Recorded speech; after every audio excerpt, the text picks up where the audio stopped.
Welcome to The Happy Writer, a show about creating and sustaining a long-term author career.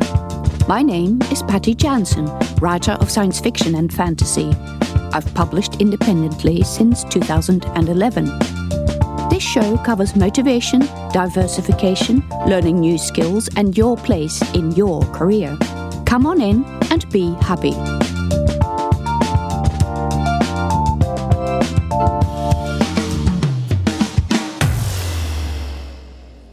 In episode 62 of The Happy Writer, I'm going to be talking about writing craft.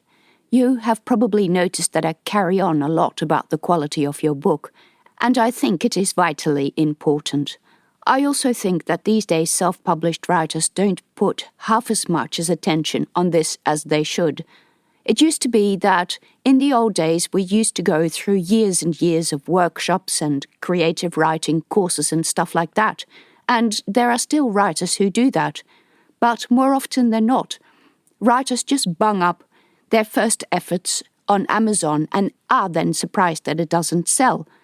And really, they should be learning some issues of the craft first. Having been an editor for a small magazine, I can tell you that you can tell within a few paragraphs, or sometimes within a few words, whether the writer has done this work. Your writing craft is not really so important for whether you can sell the book, because that has more to do with marketing, but for whether the reader continues with a series or buys other books from you. Of course, writing craft, like so much in art, is a sliding scale and highly personal, but there are a number of things that you can do to improve the readability, and those increase the chance that readers will continue reading your books. A number of these things are fairly universal across all genres, and whether they have received formal training or not, most writers will adhere to most of them for most of the time, because either their editor pulls them into line or because they have naturally settled on doing things this way. And often it's also because they've read a lot and they have absorbed these lessons. So remember those 3 writing rules I mentioned several times already. They are: don't confuse the reader, don't bore the reader, and don't annoy the reader. These are my 3 cardinal rules that you break at your peril. They are, however, not very descriptive of exactly the type of things you need to do to avoid doing those 3 things. So this is what I'm going to be talking about in this episode. Of course, as I have already said many times before, none of this is absolute, and please take these guidelines as they are intended, guidelines and not hard-cast rules. But the reader who is confused or bored or annoyed with your book is not going to be a reader who will finish the book or who will continue reading the rest of your catalogue, so you really want to avoid doing those things at all costs. So how do you confuse the reader?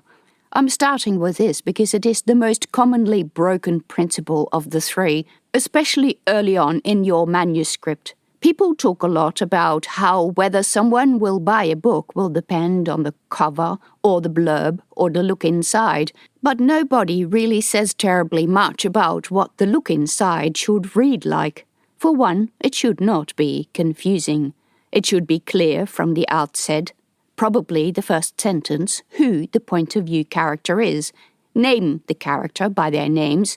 None of this mysterious he-she business, or at least not until you have named the character.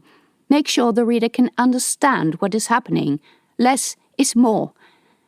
Writers get told at creative writing workshops and in writing books that they need to make the first scene interesting because it is the most important scene of the book, and they're supposed to draw readers in.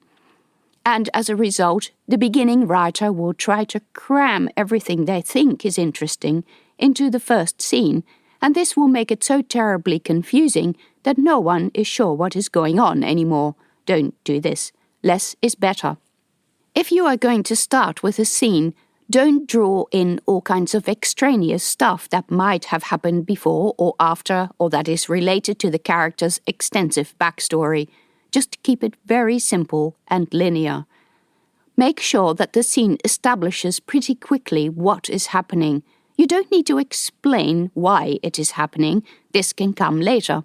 You don't need to explain all the underlying intricacies of the relationships between the characters. You have a whole book to do that. Just make sure that the scene is very clean and very simple, that you have identified very clearly who the main character is and what the immediate stakes are to get to the end of the scene. The first chapter has the function that it gets the reader to read the second chapter. A big culprit in confusing readers is point of view confusion.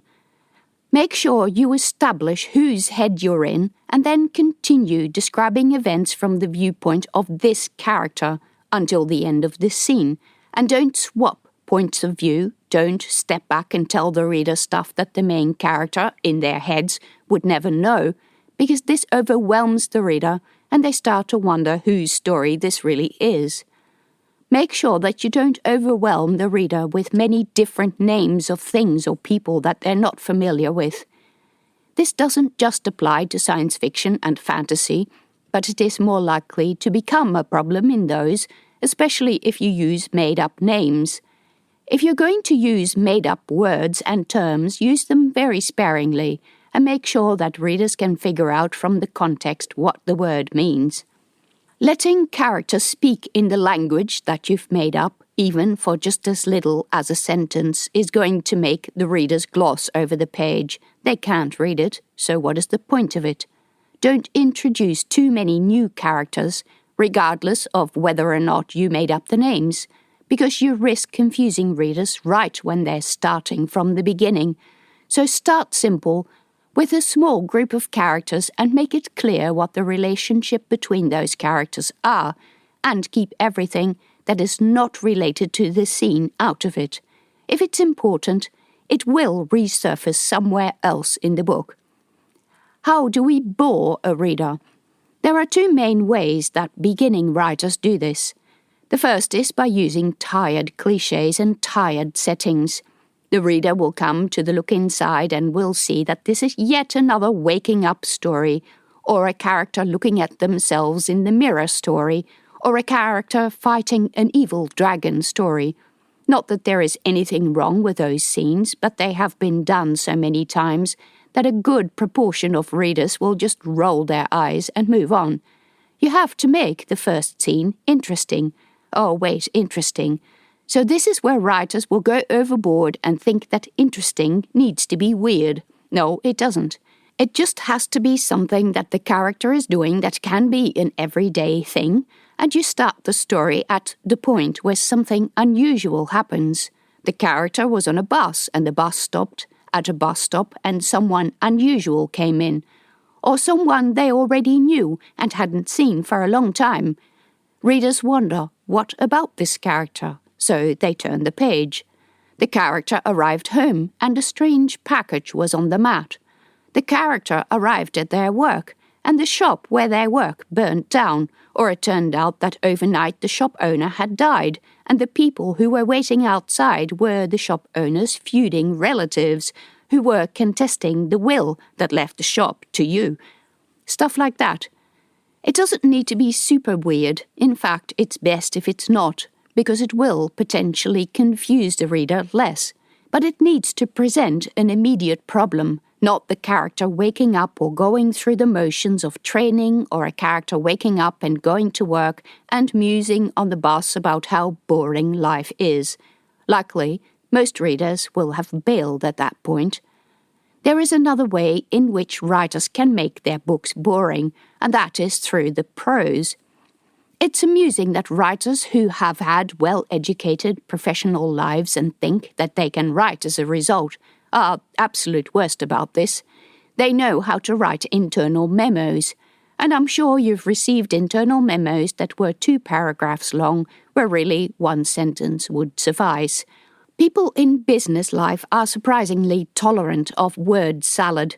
In some of the professions, like academic writing, it's even an expectation. I know, because I've done it. Writers who would do very well in academia tend to be absolute killers at writing stodgy prose in fiction. Why use 5 words in a sentence when you can write 100? Well, yes, but your readers will have bailed at the end of page 1.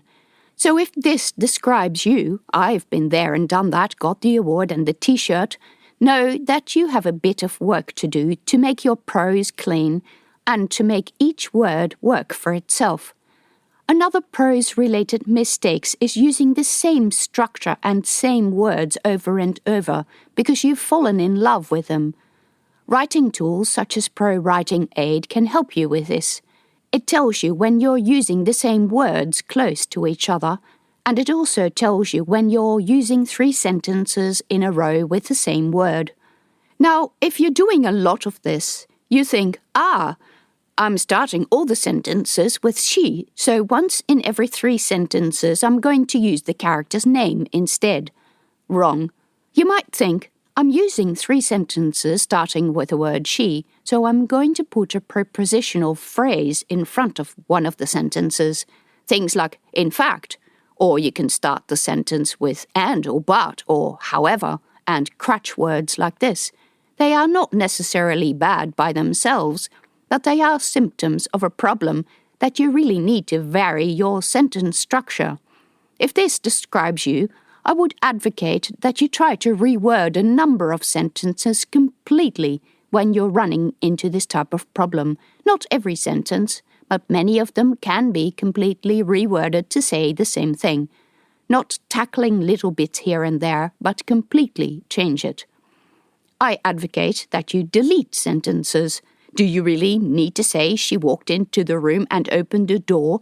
Or will it suffice to talk about what happens in the room, which presumes, without wasting any words on it, that she entered it? You're writing a story, not stage directions. Just describe what happened, plot-wise. Deleting procedural descriptions, like walking into a room and closing the door, will get rid of a lot of the repetitive sentence structures. You can edit out repeated words with a thesaurus, but a piece of fiction with a highly repetitive sentence structure that has been edited with a thesaurus in hand will suffer from thesaurus-itis, where the repeated words get increasingly outlandish so as not to keep repeating that same thing. So do you really need to say door 5 times in the same paragraph? If you really do, go ahead, but at least ask yourself that question. But most of the time the answer is no. If your character goes into the room, one would presume that unless she is a ghost, she opened the door, so maybe the door was already open, but if so, does that matter? Who cares? We are also moving into the territory of annoying the reader here. Repeated words, repeated sentence structures over and over, and word crutches annoy the reader, even if the reader can't always articulate what they find annoying. I think it was Harry Potter Book 4 that literally had a modifying adverb in every speech tag. When I was reading that, I was going through the whole learning to write motions, and I was wondering why on earth editors had let this pass. Sure enough, when I was reading it aloud to my daughters who were at primary school at the time, they even started commenting on it. They didn't even know what an adverb was. People will say this is why they have their editor, and that is true. But honestly, by far the best method of picking up this stuff is by reading your manuscript out loud or having your phone read it loud for you, in a very annoying, mechanical voice. There is no place where word repeats and repetitive sentence structures will come out as much as in audio. So I would advocate that you do this, if not with all your manuscripts, at least on occasion, so you can catch yourself and correct it before you let it through and you have to pay for your editor to fix it up. Annoying a reader, of course, also includes elements of the plot and the character that are overdone and annoying or unrealistic, but we are moving more into the personal preference territory now.